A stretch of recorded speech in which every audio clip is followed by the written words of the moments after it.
Bonjour Chantal. Bonjour Agnès, bienvenue. Merci. Donc je suis Agnès de l'ASBL Le Funambule et nous sommes quelques-uns de l'équipe à avoir envie de te poser des questions par rapport à ce livre dont tu es l'auteur, Le rétablissement par soi-même, vivre plein d'espoir avec une vulnérabilité psychique, aux éditions donc L'Anneau Campus. Alors voilà, qui es-tu en quelques mots, et puis d'où vient cette initiative et comment as-tu mené cette étude? Beaucoup de questions à la fois. Je m'appelle Chantal van Oudenhoven, je suis psychologue clinique et j'ai toujours été fascinée du perspective du patient. Ça a été le fil conducteur dans mon travail comme chercheur dès le début. Et maintenant, j'ai eu la possibilité de faire un travail de recherche qui a été subsidié par le fonds Roi-Baudouin et le fonds Julie Rançon. Et ce n'est pas moi toute seule, il y a eu toute une équipe qui a participé à cette recherche. Et ça a été une recherche narrative où les gens qui ont un vécu comme usagers dans les soins de santé mentale ont raconté leur histoire. Et ils ont été interviewés par des experts d'expérience, comme je dis, mais il y a un meilleur mot en français. Nous disons cela, ou experts de vécu. Experts de vécu, oui. Voilà, ça c'est un peu en bref l'histoire. Donc ce n'est pas mon livre, c'est un livre partagé dont j'espère qu'il sera important pour les personnes qui en ont besoin. Alors on y parle de rétablissement, mais aussi de participation des usagers et d'empowerment. Est-ce que tu pourrais définir ces trois concepts? Oui, ce sont trois concepts dont il y a beaucoup de malentendus. Le rétablissement, pour commencer, c'est un concept qui a été confondu souvent avec guérison. Et ce n'est pas la même chose. Le rétablissement, c'est un processus de nouveau sens qu'on donne dans sa vie, un processus qu'on peut seulement faire soi-même. Pendant que guérir, c'est quelque chose qui est plutôt guérir d'une maladie, qui est plutôt quelque chose dans lequel les professionnels peuvent jouer un très grand rôle. Donc là, c'est très important qu'on introduise ce nouveau concept qui est fort lié à la participation. Participation dans le sens que la personne même est bien placée de savoir qui peut l'aider ou comment il peut être aidé à retrouver un nouveau sens dans sa vie et survivre la catastrophe qui souvent est arrivée. Et donc, le troisième concept aussi, c'est l'empowerment. C'est le fait qu'on est soi-même, je ne sais pas si on dit cela en français, au guidon de sa vie. Acteur de sa vie. Acteur de sa vie, mais au volant de sa vie, oui. Qu'on définit soi-même la course, qu'on peut faire ses propres choix et être soutenu là-dedans. Donc, ces trois concepts, c'est peut-être très vite, ils ont une très grande signification pour les personnes qui sont dans ce processus. Donc, le rétablissement est un processus, si je comprends bien. Très important, ce n'est pas un état, c'est un processus, et c'est un processus qui n'est pas le même de m'être guéri, de ne plus avoir de symptômes. Donc cela veut dire, si je comprends bien, que c'est possible de retrouver une vie riche de sens, de retrouver sa place dans la société, une place gratifiante, que ce soit un emploi, que ce soit une formation, que ce soit un bénévolat, etc. Et tout cela malgré les symptômes, c'est possible alors? Malgré les symptômes, malgré la vulnérabilité qui restera pour certaines personnes toute une vie. Donc ce n'est pas un chemin linéaire avec un point final alors? C'est un chemin pour beaucoup de personnes avec des rechutes, avec des phases de crise, avec des souffrances qui sont... Mais justement, en parlant de phases, quelles sont les grandes étapes de ce processus de rétablissement? Eh bien, je crois que ces phases sont différentes pour chaque personne. Hein. Il n'y a pas un nombre de phases qu'on peut définir pour tout le monde. Mais et ces phases ne se suivent pas toujours dans le même ordre. Mais la phase de crise est une phase que plusieurs personnes vont reconnaître. C'est une phase dans laquelle les symptômes d'une maladie mentale sont très fort présents et où parfois il y a des choses qui arrivent qui sont très traumatisantes. Par exemple, être hospitalisé sans qu'on sait pourquoi. C'est être...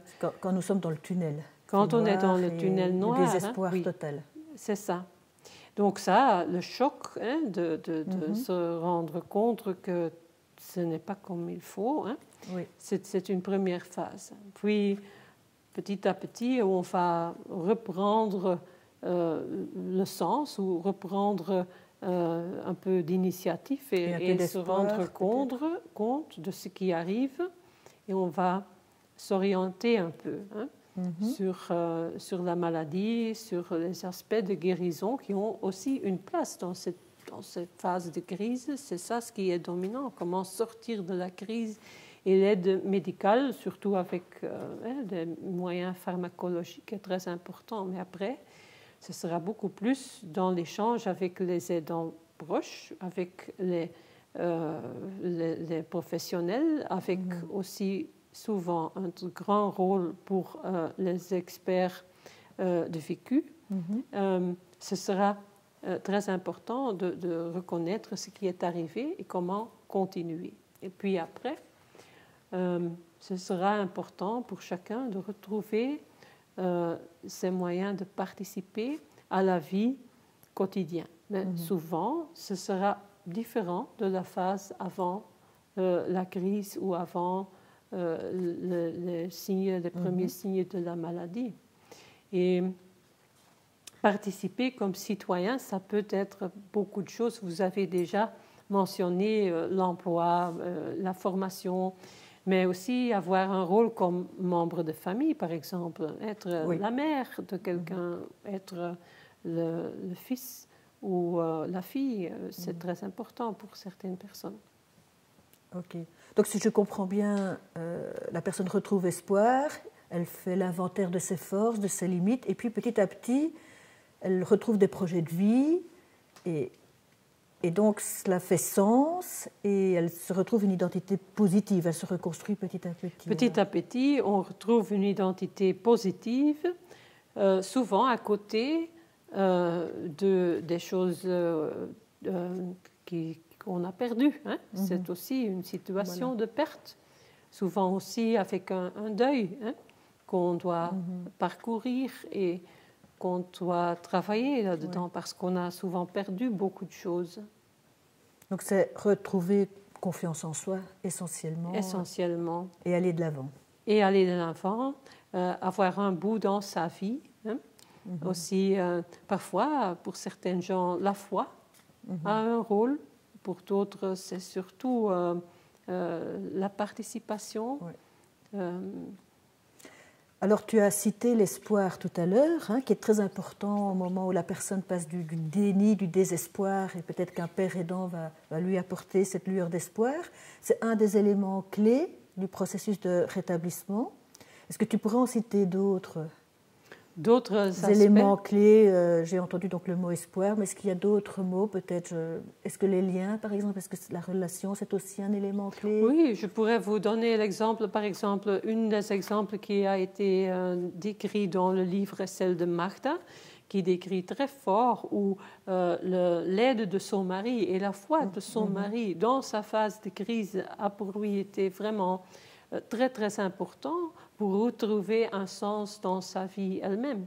Et puis après, elle a pu constater que aussi son employeur lui a repris dans le travail à bras ouverts, en recommençant avec un travail au niveau bénévole, mais pour après retrouver sa place comme directeur dans un institut assez grand. Donc ça, ces choses sont pour une personne très, très importantes. L'être lié avoir un sens dans la vie. Et les éléments clés sont fort liés l'un à l'autre. Oui. Hein? Donc Oui. ici, c'est un entourage bienveillant. Oui. J'imagine aussi retrouver la joie de vivre, un sens, donc des projets qui ont un sens.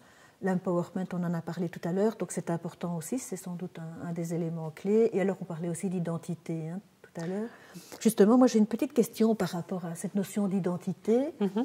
Nous entendons souvent les professionnels, les médias dire il est schizophrène, il ou elle est bipolaire. Alors, finalement, où elle est la frontière entre, j'ai envie de dire, la maladie et l'identité ou la personne ou la personnalité? Oui, comme chercheur, je dois souvent écrire des textes et on évite cette façon de nommer les gens qui souffrent d'une maladie. Hein, on a vraiment changé cela par respect pour la personne qui n'est pas la maladie. On souffre d'une maladie, on a une vulnérabilité pour un certain type de maladie mentale, mais on n'est pas la maladie mentale. Donc on va systématiquement décrire des textes dans le sens et aussi dans des présentations la personne qui souffre de schizophrénie ou la personne avec les signes de démence, par exemple, les choses pareilles. Donc dans le livre, Chantal, il y a peu d'obstacles qui sont mentionnés. Bon, il y a quelques personnes qui parlent bien de la stigmatisation.